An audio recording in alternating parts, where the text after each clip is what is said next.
حضرت عمر بن عفان یہ کہتے ہیں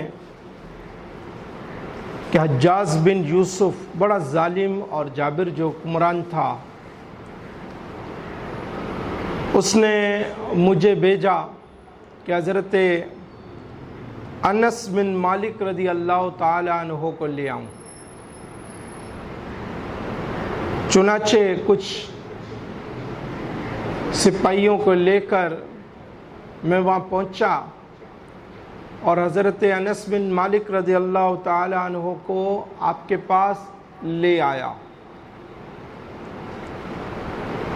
حضرت انس بن مالک رضی اللہ تعالی عنہ جب حجاج بن یوسف کے پاس آ گئے تو حجاج بن یوسف نے کہا، کیا تم ہی انس بن مالک ہو؟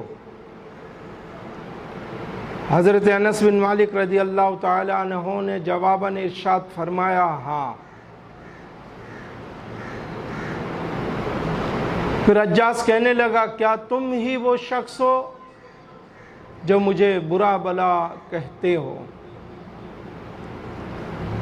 حضرت انس بن مالک رضی اللہ تعالی عنہ نے جواب ارشاد فرمایا، ہاں، یہ تو مجھ پر اور تمام مسلمانوں پر واجب ہے،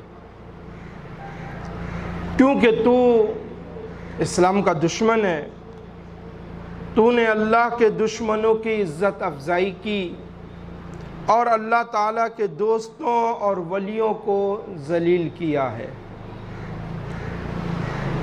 حجاج پھر کہنے لگا، کیا تمہیں معلوم ہے میرے پاس تمہیں کیوں لایا گیا ہے؟ حضرت انس بن مالک رضی اللہ تعالی عنہ کہنے لگے کہ نہیں، مجھے نہیں معلوم۔ حجاج بولا کہ میں تمہیں انتہائی صفاقی کے ساتھ، بے دردی کے ساتھ قتل کرنے والا ہوں۔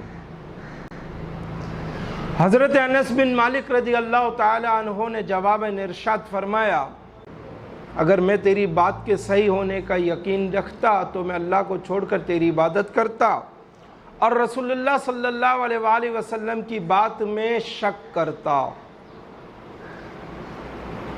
مجھے رسول اللہ صلی اللہ علیہ وآلہ وسلم کی بات پر کامل یقین ہے، اور آپ کریم علیہ الصلوۃ والسلام نے مجھے ایک ایسی دعا سکھائی ہے اور فرمایا تھا کہ جو صبح کے وقت یہ دعا پڑھ لیا کرے تو کوئی شخص اس کو تکلیف پہنچانے پر قادر نہیں ہوگا اور نہ کسی کو اس پر قدرت حاصل ہو سکتی ہے۔ اور آج صبح میں نے وہ دعا حسب معمول پڑھ لی تھی۔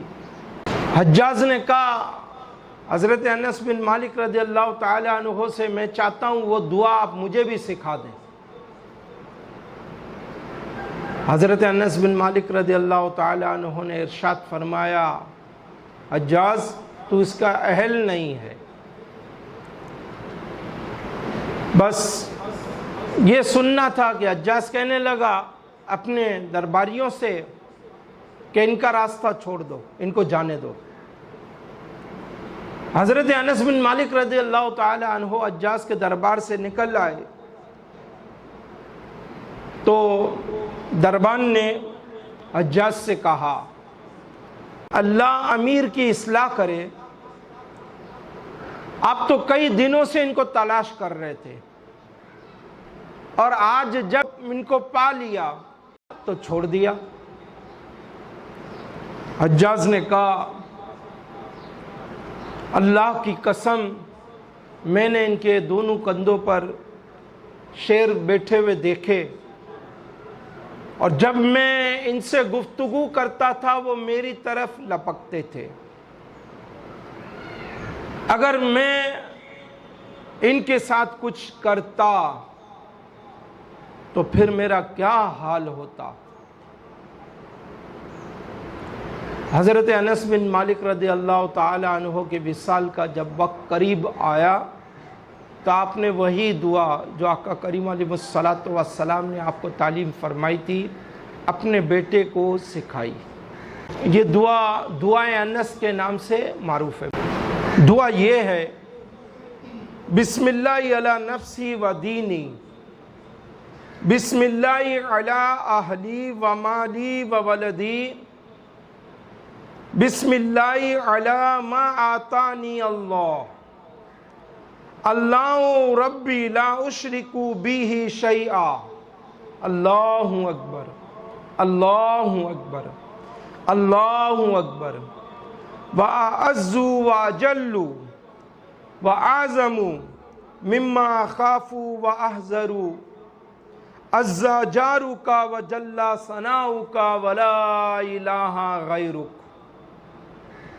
اللہم انی اعوذ بک من شر نفسی ومن شر کل شیطان مرید ومن شر کل جبار عنید فَإِن تَوَلَّوْا فَقُلْ حَسْبِيَ اللَّهُ لَا إِلَٰهَ إِلَّا هُوَ عَلَيْهِ تَوَكَّلْتُ وَهُوَ رَبُّ الْعَرْشِ الْعَظِيمِ إِنَّ وَلِيَّيَ اللَّهُ الَّذِي نَزَّلَ الْكِتَابَ وَهُوَ يَتَوَلَّى الصَّالِحِينَ۔ کنز العمال میں یہ حدیث مبارکہ موجود ہے اور حدیث کا نمبر ہے 3850۔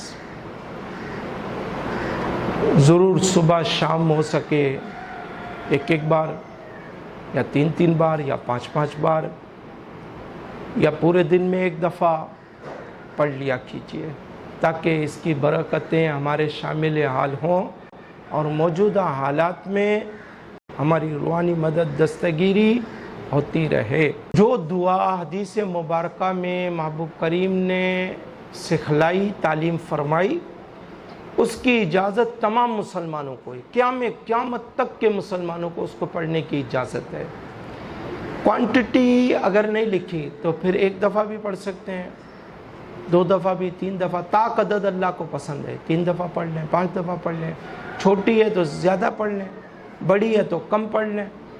کوانٹٹی نہیں لکھی تو خود سے آپ اپنے لیے کوانٹٹی مقرر کر لیں۔ اول آخر درود شریف، اب درود شریف کون سا، کوئی سا بھی، اور کتنی مرتبہ، وہ بھی طاق،